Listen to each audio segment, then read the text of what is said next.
मैं भारत को भारतीयता की मान्यता के आधार पर फिर से खड़ा करना चाहता हूं, उस काम में लगा हूं।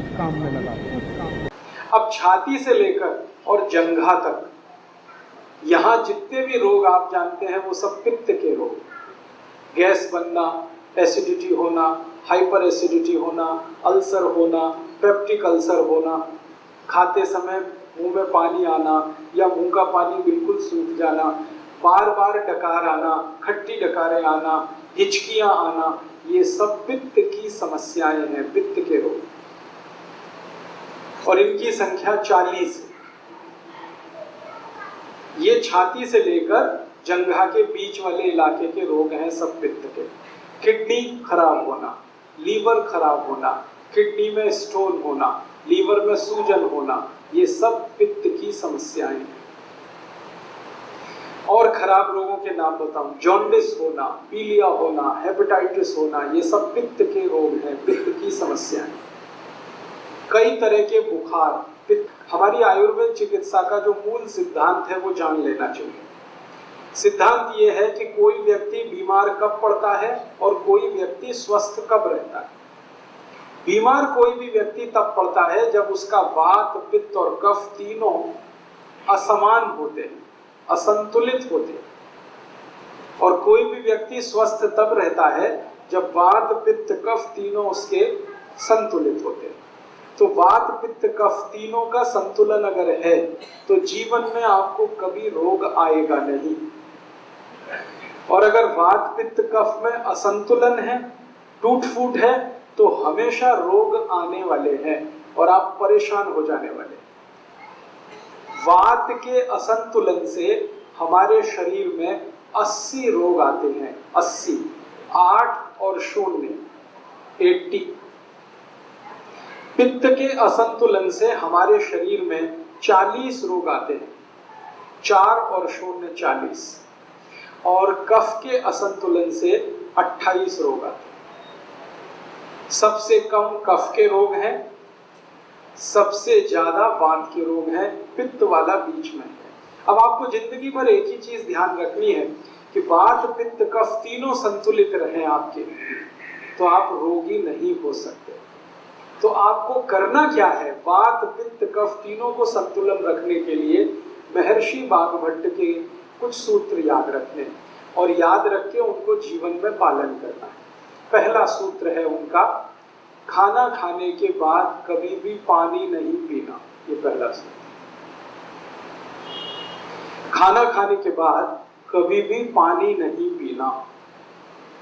सूत्र को उन्होंने लिखा है जिस तरह से वो मैं बताता हूं।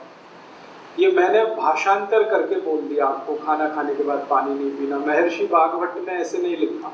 उन्होंने लिखा है भोजनांते विषम वारी, ऐसे लिखा। भोजनांते माने भोजन अंते, भोजन अंते माने भोजन के अंत में। विषम, विषम माने विष के जैसा। वारी, वारी माने पानी। भोजन के अंत में पानी विष के जैसा है, ये है सूत्र। मतलब भोजन के अंत में पानी ना पिए। मैंने सरल कर दिया उसको। अब क्यों ना पिए? कारण उसका एक है कि हम जब खाना खाते हैं, खाना सारा पेट में इकट्ठा होता है। एक स्थान है उसको जठर कहते हैं। जठर स्थान पे खाना जब आता है तो अपने आप अग्नि जलती है, उसको जठर अग्नि कहते हैं। खाना खाते ही पेट में अग्नि है, वो जठर अग्नि है। अग्नि जलती है तो खाना पचता है, अग्नि नहीं जलती तो खाना नहीं पचता। तो आपने खाना खा लिया, पेट में अग्नि जली, अग्नि ने जैसे ही जलना शुरू किया आपने पानी पी लिया और खूब ठंडा पानी पी लिया, चिल्ड वाटर, फ्रिज से निकाल के बोतल गटक ली। अब क्या होगा? अग्नि बुझ गई। अग्नि बुझ गई तो खाना नहीं पचेगा, तो खाना सड़ेगा और सड़ा हुआ खाना 103 बीमारियां पैदा करेगा। सबसे ज्यादा बीमारियां इसी में आती हैं। इसलिए बाघभट्ट जी ने पहला सूत्र ये लिखा, भोजनांते विषम वारी, खाने के बाद पानी नहीं पीना। तो आप बोलेंगे कब पीना? खाना जब आप खाते हैं तो अग्नि जलने की जो क्रिया है वो 1 घंटे से शुरू होकर 1.5 घंटे तक चलती है। खाना खाने के बाद अग्नि जलने की क्रिया 1 घंटे से 1.5 घंटे तक चलती है और 1.5 घंटे के बाद वो अपने आप शांत हो जाती है। उसके बाद क्या होता है, अग्नि जब शांत हो जाती है तो जो आपने खाया है उसका रस बनना शुरू होता है। ये रस बनने की क्रिया लगभग और 1 से 1.5 घंटे चलती है। फिर रस बनने के बाद क्या होता है, रस बनने के बाद खाने का मांस, मज्जा, रक्त, वीर्य, मल, मूत्र, अस्थि और मेद बनना शुरू होता है और ये क्रिया 5 दिन तक चलती है। आज आप जो खाना खाएंगे ना, आज का खाना 5 दिन तक डाइजेस्ट होता है। अभी खाया तो 5 दिन तक। और इस पूरी क्रिया में हमें जो सबसे महत्व की बात जाननी है वो ये कि सबसे ज्यादा और सबसे आसानी से बनता है मांस और सबसे कम और सबसे देर में बनता है वीर्य। मांस सबसे ज्यादा, वीर्य सबसे कम। आपको सुन के ताज्जुब होगा, बागभट्ट जी ने एक जगह लिखा और आज की आधुनिक विज्ञान ने उसको सिद्ध किया। वो ये है कि आज तारीख 19 जुलाई को आप जो खाना खाएंगे इसका वीर्य बनने के लिए 1 महीना खर्च होगा। अगले महीने 20 अगस्त को बनेगा। आज जो खाया 30 दिन लगते हैं और सबसे कम बनता है। सबसे ज्यादा समय लगता है, सबसे कम बनता है। इसलिए आयुर्वेद में कहा गया वीर्य बहुत कीमती है, इसलिए उसको नष्ट नहीं कर सकते। इसलिए ब्रह्मचर्य पालन करने की कल्पना इस देश में।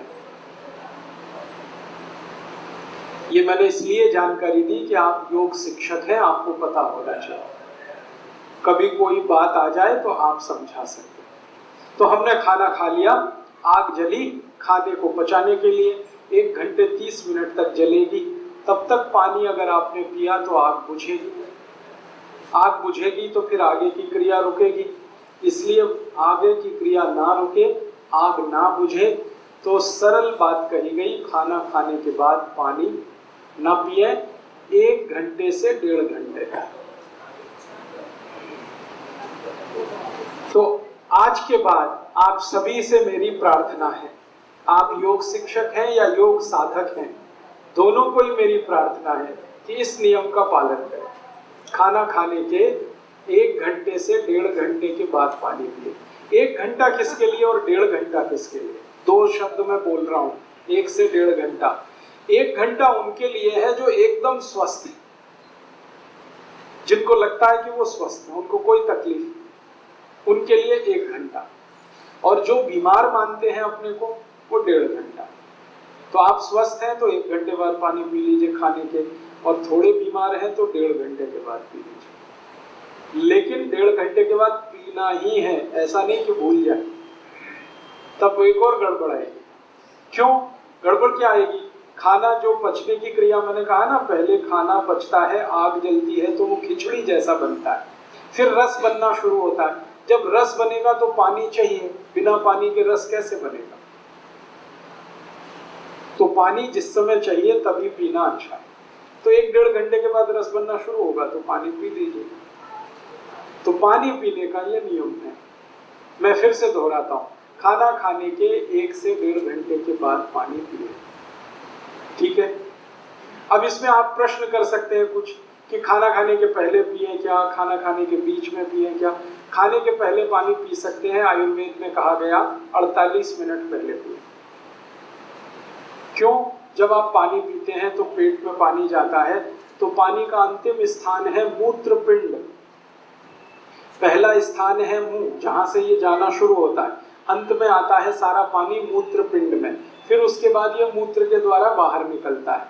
तो मूत्रपिंड में पानी पहुंचने के लिए 48 मिनट लगता है। तो आप खाने के पहले 48वें मिनट में पानी पी सकते हैं। बीच में पानी कब पिए खाने में?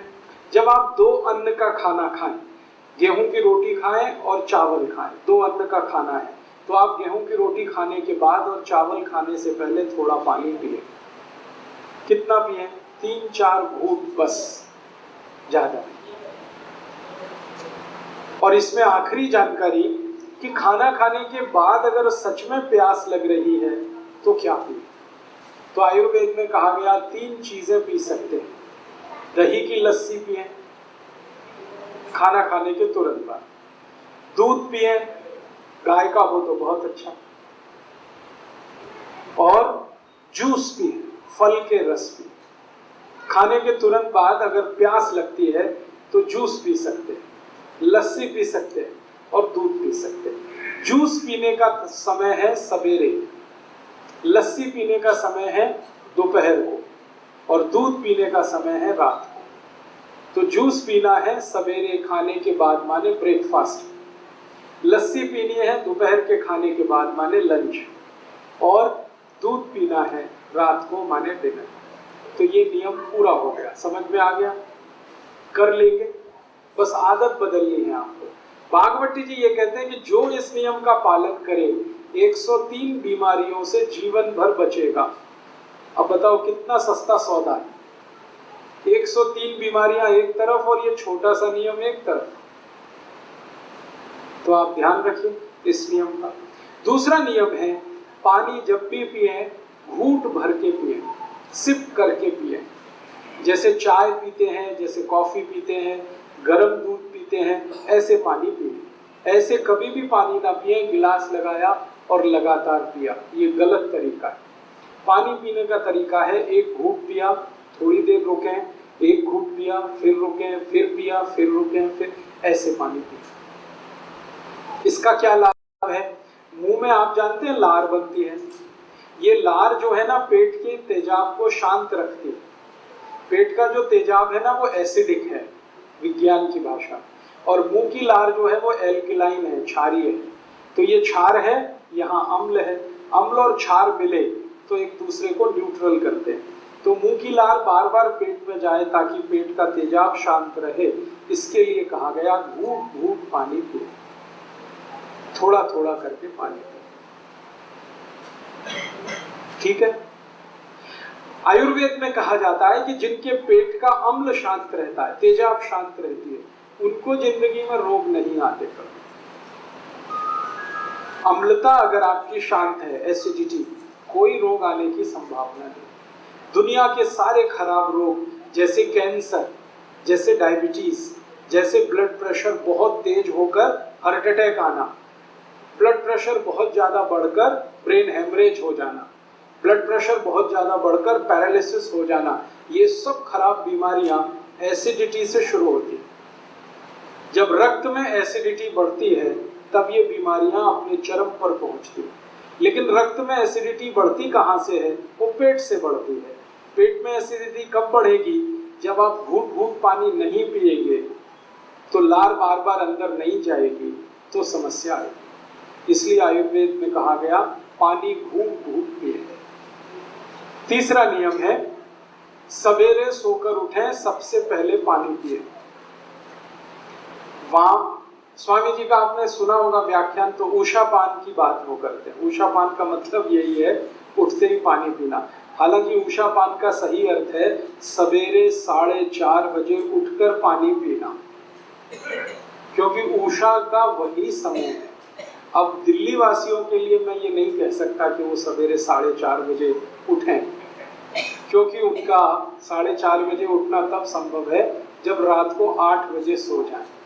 8 बजे दिल्ली में सोना तो स्वर्ग की बात है, कल्पना की बात, संभव ही नहीं। इसलिए मैं कहता हूं जब उठें तो पहले पानी पिए। आपकी जब दिन हो जाए, जब सवेरा हो जाए, उठते ही पानी पिए, कम से कम 3 गिलास, बिना प्यास के, घूंट घूंट भर के। कोई कहेगा हमें प्यास नहीं लगती, तो भी पीना ही है, ये घूंट घूंट भर के। इस पानी का फायदा, सबसे बड़ा फायदा इसका ये है, रात को आप सो गए, सोने के बाद मुंह में लार बनी, वो जमा है, घूंट घूंट पानी पी लेंगे, सब लार नीचे चलेंगे। दूसरा फायदा, उठते ही आप पानी पिएंगे तो पानी सारा बड़ी आंत में जाएगा। बड़ी आंत में मल फंसा रहता है, लार्ज इंटेस्टाइन में, तो मल को बाहर निकालेगा। जैसे ही पानी मल को निकालना शुरू करेगा, प्रेशर एकदम बनेगा आपको, आप तुरंत टॉयलेट में जाएंगे और 5 मिनट में फ्रेश होकर वापस आएंगे। आयुर्वेद में कहा गया कि जो सवेरे एक बार मुक्त हो जाते माने फ्रेश हो जाते माने जिनको सवेरे एक बार पूरा खुलकर पेट साफ हो जाता है, उनकी जिंदगी में कोई रोग नहीं आता। इसलिए सुबह उठते ही पानी पीना बहुत जरूरी। दांत साफ करना नहीं है, पहले पानी पीना है। दांत साफ करना है तो रात को करें और उठते ही पानी पिए। चौथा नियम है, ठंडा पानी कभी भी ना पिए। कितनी भी प्यास लगे, कितना भी गला सूखे, कितनी भी गर्मी पड़े, ठंडा पानी ना पिए। क्योंकि ठंडे पानी की समस्या ये है कि पानी जब बहुत ठंडा होता है तो तापमान उसका 10 डिग्री के आसपास। फ्रिज का पानी अगर आप नापेंगे थर्मामीटर से 10 डिग्री, बर्फ डाला हुआ पानी नापेंगे 4 से 5 डिग्री। इतना ठंडा पानी आप पेट में डाल रहे हैं जिसकी गर्मी है 37 डिग्री सेंटीग्रेड। पेट गर्म है, पानी ठंडा है। गर्म पेट में ठंडा पानी डालेंगे, झगड़ा शुरू होगा। झगड़ा क्या होने वाला है, या तो पानी पेट को ठंडा करे या पेट पानी को गर्म करे। अगर पानी ने पेट को ठंडा कर दिया तो पेट के अंदर का सब ठंडा हो जाए। पेट ठंडा होते ही हृदय ठंडा होगा, हृदय ठंडा होते मस्तिष्क ठंडा, मस्तिष्क ठंडा हो गया तो आप ठंडे हो जाएंगे। और आप अगर ठंडे हो गए तो घर में 1 मिनट कोई आपको रखेगा नहीं, घर के बाहर निकाला जाएगा। कैसी विचित्र दुनिया है। जब तक शरीर गर्म रहता है सब आपसे लिपट लिपट के बैठेंगे। जैसे ही आपका शरीर ठंडा हुआ, लेके जाओ, हटाओ, जल्दी अर्थी लगाओ, जल्दी शमशान घाट लेके जाओ। 1 मिनट बर्दाश्त करना मुश्किल हो जाता है ठंडे शरीर को। और शास्त्रों में लिख दिया गया कि शरीर ठंडा होते ही जितनी जल्दी अंतिम संस्कार हो उतना अच्छा, जितनी जल्दी हो, और जितना देर में हो उतना ही खराब। जिनका अंतिम संस्कार जल्दी नहीं होता ना, उन्हीं को कहा जाता कुत्ते की मौत मरा। क्योंकि कुत्ते का कोई अंतिम संस्कार करने वाला नहीं होता। ये जो कुत्ते की मौत का मुहावरा है ना, ये उनके लिए है जिनका शरीर ठंडा होने के बाद घंटों पड़ा रहता है। अभी तो हम जानबूझ के रखते हैं, बर्फ की सिल्लियां लाकर रखते हैं। अब मजबूरियां हैं, बेटा अमेरिका में है, बेटी कनाडा में है, तो अब कैसे आएंगे, जब तक नहीं आएंगे तब तक रखना पड़ेगा। शास्त्र के विरुद्ध है, ये नियम के विरुद्ध है। तो आपको मैं जो समझाना चाहता हूँ वो ये कि शरीर ठंडा मत होने दीजिए, इसको गर्म रखिए। तो ठंडा शरीर ना हो इसके लिए ठंडा पानी मत पीजिए, नहीं तो क्या होगा, ठंडा पानी बार बार पीते रहेंगे, शरीर में तकलीफें शुरू होंगी। उसकी सबसे बड़ी तकलीफ क्या होती है कि जब बहुत ठंडा पानी आप पी लेते हैं तो शरीर का जो पेट है वो पानी को गर्म करता है। पानी को गर्म करने में पेट को एनर्जी चाहिए, ऊर्जा चाहिए, और वो ऊर्जा ब्लड में से ही आ सकती है, खून में से आ सकती है, और खून को फिर सारे शरीर से पेट की तरफ दौड़ना पड़ेगा, तब पानी गर्म होगा। शरीर का सारा खून पेट में जाने लगे तो बाकी अंगों को खून की कमी पड़ जाएगी, और वो खून की कमी हमेशा के लिए कोई डैमेज कर जाएगी। इसलिए आयुर्वेद कहता है कभी भी ठंडा पानी गलती से भी ना पिए। ठीक है, 4 नियम हो गए। 5वां नियम है, हमेशा खाना खाएं तो चबा चबा कर खाएं। इतना चबाएं जितने आपके दांत आपके 32 हैं तो 32 बार चबाएं, ताकि अच्छे से लार मिलकर अंदर जाए और अच्छे से खाना पचे। इसके बाद 6वां नियम है कि खाना जब भी खाएं तो जमीन पर बैठ के खाएं। जमीन पर बैठने से क्या होता है, पृथ्वी का गुरुत्व बल हमारे पेट पर केंद्रित है। पेट की नाभि पर गुरुत्वाकर्षण होने से नाभि चार्ज है, नाभि के पड़ोस में जठर है वो चार्ज है, जठर के चार्ज होने से अग्नि तेज होगी, खाना जल्दी पचेगा, इसलिए बैठ के। उसके आगे का 7वां नियम है, दोपहर को जब आप खाना खाएं तो आराम जरूर करें, कम से कम 48 मिनट, क्योंकि दोपहर को खाना खाते ही हमारे शरीर का ब्लड प्रेशर बढ़ता है। एक तो सूरज की धूप होती है दोपहर को, और अंदर की गर्मी, दोनों मिलाकर ब्लड प्रेशर बढ़ता है। बीपी बढ़ेगा तो आराम ही करना पड़ेगा, काम नहीं कर सकते। तो दोपहर का खाना खा के आराम करें। सबसे अच्छे आराम करने की मुद्रा होती है लेफ्ट साइड में लेटना, बाईं तरफ करवट लेके लेटना, इसको वाम कुक्षी कहते हैं। ज्यादा नहीं लेटना, फिर मोटापा आता है। 48 मिनट तक लेटना तो अच्छा है, उसमें नींद आ जाए तो ले लेना, ज्यादा लेंगे नींद तो फिर मोटापा बढ़े, इसलिए ध्यान उसका रखना। इसके आगे का 8वां नियम है कि रात को खाना खाने के 2 घंटे तक आराम नहीं करना, 2 घंटे बाद ही करना।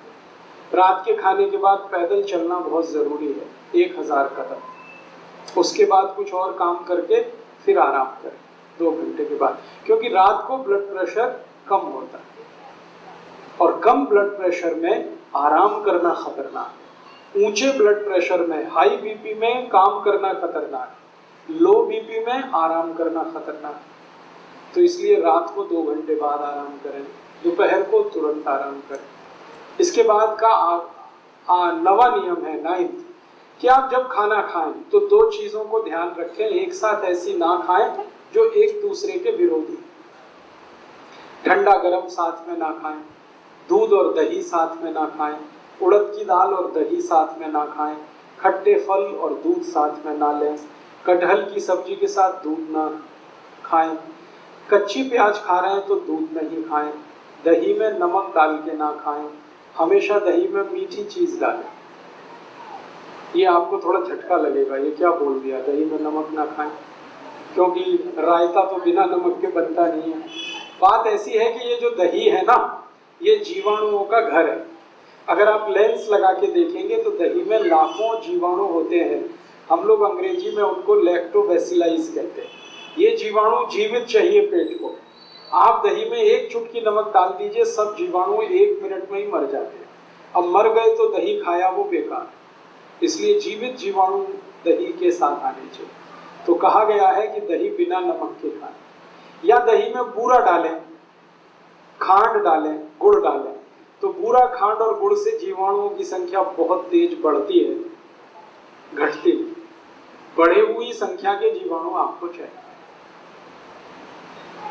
आखिरी नियम है, माताओं के लिए यह नियम है विशेष रूप से, घर में खाना बनाते समय कोई भी बर्तन ऐसा इस्तेमाल ना करें जो चारों तरफ से बंद हो। हाँ, हमेशा खाना बनाने वाला बर्तन खुला हुआ हो, आधा खुला आधा बंद है तो भी चलेगा, पूरा बंद ना हो। क्यों? बाहर की हवा खाने को बनाते समय अंदर प्रवेश करनी जरूरी है। भागवत जी ने कहा कि भोजन को पकाते समय सूर्य का प्रकाश या पवन का स्पर्श, दोनों में से कोई एक चीज आवश्यक है। या तो भोजन बनते समय सूर्य का प्रकाश गिरे, नहीं तो पवन का स्पर्श हो, हवा उसमें आए। अब ये तभी संभव है जब बर्तन खुला हुआ हो। मतलब सीधा सा ये है, भागवत जी कह रहे हैं प्रेशर कुकर में खाना ना हो। अब प्रेशर कुकर भागवत जी के जमाने में नहीं था, लेकिन नियम उन्होंने तभी लिख दिया। उनको शायद ये अंदाजा था कि ये आदमी किसी न किसी दिन बना लेगा इसको। अब ये बात मैंने मजाक में कही, लेकिन ये बड़ी गंभीर बात है। ये प्रेशर कुकर का चक्कर बड़ा खराब है। आप जानते हैं प्रेशर कुकर एल्यूमिनियम का है। एल्यूमिनियम दुनिया का सबसे खराब मेटल है, धातु है, खाना बनाने के लिए और पकाने के लिए। मैंने एक सर्वे किया था आज से 10 साल पहले कि गरीबों को सबसे ज्यादा अस्थमा, दमा और टीबी क्यों होती है गरीबों को। उस सर्वे का रिजल्ट आया कि सारे गरीब लोग एल्यूमिनियम के बर्तन में खाना बनाते हैं और खाते हैं, यही उनके दमा और अस्थमा का कारण और टीबी का। अब हमने घर में अगर लाया है प्रेशर कुकर, तो ये भी तो दमा और अस्थमा की बीमारी ही है। आप इसे ना इस्तेमाल करें। तो उसकी जगह क्या करें? भगोने में बनाएं दाल, कढ़ाई में बनाएं, भगोने में बनाएं। मैं सबको ये सुझाव देता हूँ, प्रेशर कुकर हटा के मिट्टी की हांडी ले आए, बहुत सस्ती आती है, 20-25 रुपए की आती है। और हांडी में दाल पकाएं, हांडी में ही चावल पकाएं, हांडी में खिचड़ी बनाएं। हमारे देश में, गांव में अभी भी ऐसे ही चलता है। हांडी में भोजन बनता है, हांडी में दूध बनाया जाता है, और दूध हांडी में जब पकता है ना तो एकदम लाल सुर्ख हो जाता है। वो दूध का स्वाद ही अलग होता है। हांडी में, हाँ बताता हूँ अभी गैस पे कैसे चलेगी हांडी। हांडी में दही भी जमाया जाता है, बहुत अच्छा स्वाद। आप कभी कलकत्ता जाएं तो वहां मीठा दही जरूर खाएं। कलकत्ता वाले उसको मिष्टी दही बोलते हैं। वो सब हांडी में ही पकता है, हांडी में गरम करेंगे, हांडी में ही जमाएंगे, तभी उसमें टेस्ट आता, नहीं तो टेस्ट ही नहीं आता। बड़े बड़े 5 स्टार होटल में मिष्टी दही कलकत्ता से आता है। कलकत्ता में तो बहुत सस्ता है, लेकिन 5 स्टार होटल में वही 500 साढ़े 500 रुपए का हो जाता है थोड़ा दही। और अब तो 5 स्टार होटलों में हांडी की दाल भी मिलती है, 250 रुपए की एक कटोरी। आप यहाँ जाइए ना, हयात जो यहाँ का दिल्ली का बड़ा रीजेंसी में चले जाइए, हयात में चले जाइए, इंपीरियल में चले जाइए, अशोका इन में चले जाइए, सब जगह हांडी की दाल है। लेकिन एक कटोरी 240, 250, 260 ये कीमत है। 250 में तो कम से कम 10 हांडी आती है। लोग जाते हैं वहां खाने के लिए हांडी की दाल, लेकिन घर में हांडी लाके क्यों नहीं पकाते? तो आप कहेंगे गैस पे नहीं चलेगी, बहुत अच्छे से चलेगी। हांडी को गैस पे चलाने का सबसे सरल उपाय है, गैस को धीमा रखो। कभी भी तेज गैस किया तो हांडी चटक जाए। हल्की आंच रखो तो हांडी कभी नहीं टूटती। और मान लो टूट भी गई तो दूसरी ले लेना, कौन सी ऐसी आफत है। हिंदुस्तान में 1.5 करोड़ कुम्हार हैं जो ये बनाते हैं। वो भूखमरी के शिकार हैं, क्योंकि आप खरीदते ही नहीं उनकी हांडी। आपने तो कुकर ला ला के कुम्हारों को बेकार कर दिया। रेफ्रिजरेटर ले आए तो घड़े बिकने बंद हो गए उनके। जब से कुकर आ गया उनकी हांडियां बिकनी बंद हो गई। प्लास्टिक के गिलास आ गए तो कुल्हड़ बिकने बंद हो गए उनके। हमने मोमबत्ती लगाना शुरू कर दिया तो दिए बनने बिकने, दीपक बिकने बंद हो गए। 1.5 करोड़ कुम्हार भुखमरी के शिकार हैं। इसलिए वो सरकार से कहते हैं हमको आरक्षण चाहिए, क्योंकि अब उनका काम धंधा तो टूट रहा है। तो आप उनकी थोड़ी तो चिंता करो, कुछ खरीदो उनका, तो उनकी जिंदगी चले, उनका रोजगार बढ़े। तो सबसे आसान है कि हांडी खरीदना शुरू कर दो, दाल चावल उसमें बनाओ और वही खाओ। इसका सबसे बड़ा फायदा जो मैं कहना चाहता हूँ वो ये कि आप जानते हैं हांडी मिट्टी की है, और मिट्टी में सबसे ज्यादा कैल्शियम है, मिट्टी में सबसे ज्यादा फास्फोरस है। कैल्शियम और फास्फोरस हमारे शरीर का सबसे महत्वपूर्ण केमिकल है। बिना कैल्शियम के शरीर नहीं हो सकता, बिना फास्फोरस के शरीर नहीं हो सकता। ये कैल्शियम और फास्फोरस सबसे ज्यादा मिट्टी में है। फिर उसके बाद आयरन चाहिए हमको, आयरन भी सबसे ज्यादा मिट्टी में है। फिर मैग्नीशियम चाहिए, वो मिट्टी में है। फिर मैग्नीज चाहिए, वो मिट्टी में है। फिर सल्फर चाहिए, वो मिट्टी में। 18 केमिकल चाहिए ये शरीर तब बनता है, वो सब मिट्टी में है। तो मिट्टी की हांडी की दाल खाओगे तो सारे केमिकल शरीर को मिलेंगे फोकट में, मुफ्त में। और यही केमिकल अगर कम पड़ जाए ना तो डॉक्टर लिख के देता है कैल्शियम सेंडोज की गोली खाओ, तो खाते हो आपके लिए। और वो खाते हो, सैकड़ों रुपए खर्च करते हो आप, और फिर भी गारंटी कुछ नहीं है कि उससे कुछ फायदा भी हो जाएगा। उससे अच्छा ये है कि मुफ्त की मिट्टी की हांडी में सब कैल्शियम फास्फोरस है, वो ही खरीद लो। डॉक्टर की कैल्शियम की गोलियां खाने से अच्छा कैल्शियम जिसमें है मिट्टी में, उसमें दाल बना के खा लो। विज्ञान तो यही कहता है। तो आप अगर करें तो आज से अपने घर में एक बदलाव कर लें, मिट्टी की हांडी खरीद लें। फिर आप कहेंगे खाना बहुत देर में बनेगा। मैंने बना के देखा, मिट्टी की हांडी में दाल 28 मिनट में बनती है और प्रेशर कुकर में 10 मिनट में बनती है। 18 मिनट का ये अंतर है, ज्यादा नहीं। और शरीर का स्वास्थ्य अच्छा रहे तो 18 मिनट कौन बड़ी बात है। दोस्तों, सबसे पहले तो चैनल सब्सक्राइब करें, फिर लाइक, कमेंट और शेयर करें। और हाँ, हमारा एंड्रॉयड ऐप डाउनलोड करना ना भूलें।